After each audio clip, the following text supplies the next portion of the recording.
Really great win from OKC, winning 119-98 over the Spurs, and they finally got their lick back. The Spurs beat them 3 games in a row.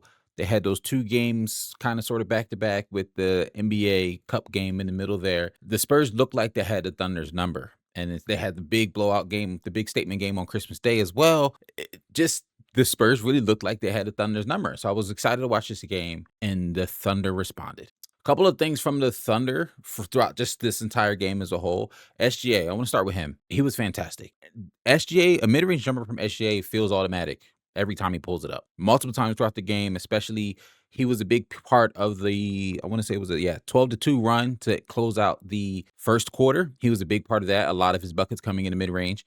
SGA had a huge third quarter, 15 points in the third, 5 for 7 exclusively, outside of 1 3, exclusively scoring in the mid-range. He was dominant in the mid-range in that third quarter throughout the entire game, but specifically those first and third quarters, he was fantastic. J-Dub had a really, really good game. Didn't even attempt a 3. I think the shot is still iffy for him there. Still recovering from that wrist injury that he had, the wrist surgery he had over the summer. But what I will say is J-Dub did a great job of attacking the rim over and over and over. It really felt like it didn't matter who the Spurs put in front of him. When he wanted to get to the rim, he did, and he scored well at the rim this game. I do want to give a little shout out to Aaron Wiggins. He started this game in place of Lou Dort, and in the beginning of the game, I was like, "Oh, okay, we about to have an Aaron Wiggins game." Had 4 assists, knocked down a 3 early in the game, um, but didn't really finish with much else out of that. 5 points, still only had those 4 assists. Still a solid game, don't get me wrong. Neither team really shot the ball well. Aaron Wiggins was 1 for 5 from 3. Shea was 1 for 4. Jay Will, listen, power forward Jalen Williams came off the bench for the Thunder, and I thought early in this game, I'm thinking, why is he shooting so many threes? He ends the game with 2 for 7 from 3, and at one point he was 1 for 3 from 3. And I'm like, why is he shooting so many threes? But he hit a big 3 in that third quarter that kept the momentum going when the Thunder were going on that run, and we'll talk about that third quarter run in a second. So he went 2 for 7 from 3, but the 2 threes he did hit were big, impactful threes. I just was real confused why he was shooting so many threes. I do think this was a whatever game for Chet Holmgren.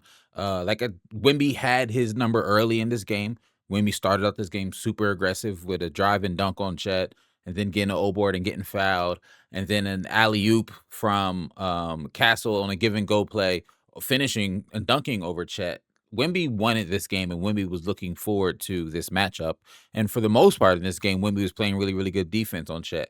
I will say, Chet had some really good defense in that fourth quarter, getting 2 blocks in somewhat rapid succession in that fourth quarter when the game was kind of over, and not over, but when the Spurs were trying to see if they could make a comeback. I thought Chet played some really good defense to kind of deter that comeback and solidify the win for the Thunder. But offensively, not a great game from Chet. Only took 4 shots this game, ended the game with 10 points. Not a terrible game because the Thunder still won, but not the game you want from your starting center. But I will say, while talking about Chet and Wemby, while watching that game, especially because this is coming off the heels of Julius Randle playing such great defense against Wemby, and one of the things, a lot of the feedback and stuff I was hearing from people was, well, of course, because Wemby's weakness is a strength. I think Wemby's a really bad matchup for Chet because Wemby's already taller than Chet. Chet used to be one of the tallest, if not the tallest guy on the court any given night. He's 7'1", 7'2". So most nights, outside of facing like Wemby, he's the tallest guy on the court. So Wemby's taller than him, but also Wemby weighs more than him. And when you watch them play, it could be in my head, it could just be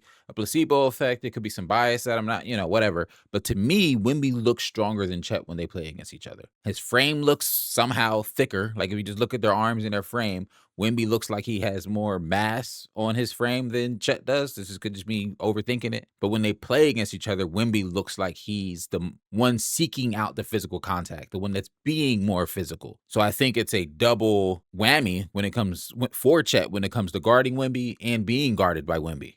He doesn't have the height advantage nor the strength advantage, is my point. So I think the Wemby and Chet matchups is really not a terrible matchup for Chet, but not a good matchup for Chet either. The first half of this game ends. The Thunder are up 3, 55-52. Close game, back and forth game. There's been runs on both sides, but for the most part, it had been a close game in that first half. The third quarter starts, and the Thunder go out on a 11-0 run to start the third. just blitzing him out the gate. SGA's getting the mid-range going. They're starting to play that defense that the Thunder plays really well. Then the Spurs try to respond with a 7-0 run. And I'm like, okay, the Spurs ain't letting it get away from them. They're still staying in the game. Then the Thunder respond with another 11-0 run. And that's when, to me at least, especially in the second half of that third quarter, SGA really took over in that mid-range, really started getting into his bag. There were multiple, but there was I can think of one specific moment where the Thunder are playing good defense, Spurs are scrambling. They tried to kick it out to Wemby. J-Dub intercepts that pass, and goes down for a dunk, and that just felt like it was really when the momentum was building and when the game broke open and started to get away from the Thunder. And actually, the Spurs were outscored by the Thunder in that third quarter, 40-24. The Thunder put up 40 points in the third quarter. The game just got away from them. In that third quarter, like I said earlier, SGA had 15, J-Dub had 10. Jay Will had that 5 off the bench with that 3 I was mentioning earlier. That's just when it, to me, it really felt like it got away from the Spurs. I mean, obviously it got away from the Spurs, but to me, the difference was, I'll say, was the Thunder's defense turned up a little bit, a lot of it. 5 blocks in that third quarter as well. As a whole, the Thunder had 11 blocks in this game, 7 steals and 11 blocks. The Thunder defense was locked in this game. And 5 of those steals, mind you, 5 of those blocks, were in that third quarter I was talking about. Another example of how big that third quarter was for the Thunder, I have written down here, towards the end of and 40 seconds left in the third quarter, big 3 from SGA, huge crowd pop, big celebration from him. Kendrick Williams then knocks down a 3, and SGA blocks Wemby, all at the end of that third quarter. Like, it just, the momentum was on the Thunder side going into the fourth. Fourth quarter starts, and the Thunder really pick up where they left off. J-Dub attacks the rim, gets to the basket. Isaiah Joe hits a corner 3. The Spurs do try to make it interesting. They go on a 14-2 run around the 6-minute mark to make it 102-90, but it still just wasn't enough. It just wasn't enough. The Thunder were able to really solidify this game and walk out of here with the win. Overall thoughts for the Thunder was this was a get-back game, and they did that on their defense, on the back of their defense. Didn't shoot the ball well, 11 for 30 from 3. 11 from 30 from 3. Not great, but not a ton of threes like we know the Thunder do. And then even the Spurs were 13 for 37. So 36% for the Thunder and 35% for the Spurs. Not terrible, don't get me wrong, but not great either. The Thunder did an excellent, and I mean excellent, job of scoring in the paint. They had 56 points in the paint to the Spurs 40 points, and 11 fast break points. Like this, the Thunder did what the Thunder do. They got to the paint, they got on the fast break, they forced turnovers, and they got stops. To me, this was the first game that the Thunder and Spurs have played where the Thunder's defense looked like it bothered the Spurs guards. I've said before in the other game, or at least thought before in their other games, that the Spurs guards were big enough, strong enough, or talented enough to really be able to handle the Thunder's defense. And for the most part, especially in that first half, they were handling the defense well. But it did slip away from them in that third quarter. Some quick thoughts on the Spurs. I thought Julian Champagnie did a really good job of shooting the 3-ball well in the beginning of the game to try to keep the Spurs in it when no one on the Spurs was knocking down the 3-ball. Champagnie was the only one really hitting threes to start. Stephon Cassell had a really solid game. De'Aaron Fox didn't have a bad game, but he didn't feel impactful to me at all, really, on the court. And not in a way that he had a bunch of turnovers. He only had 2 turnovers, but he had 5 personal fouls. So he was, I'm not going to use the word in foul trouble, but I did note that he got his 4th foul with 6:50 left to go in the third, and came out at that point. So I don't know if that his foul trouble maybe kept him out of rhythm, but it didn't feel like De'Aaron Fox really had an impact on this game when I was watching it. Vic was really aggressive early in the game.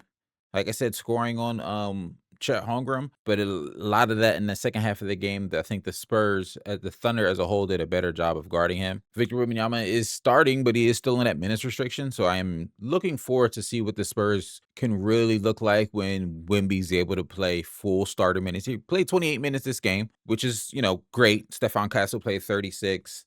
De'Aaron Fox played 34. So it's not like he's not playing a ton of minutes, but it is noticeable at times when it's like, okay, they have an opportunity to make a run here. They're down here. When do you sit Wemby? When do you decide to get him back in? So it were times, for example, in the fourth quarter, both SGA and Wemby didn't check into the fourth quarter until the 6:20 mark.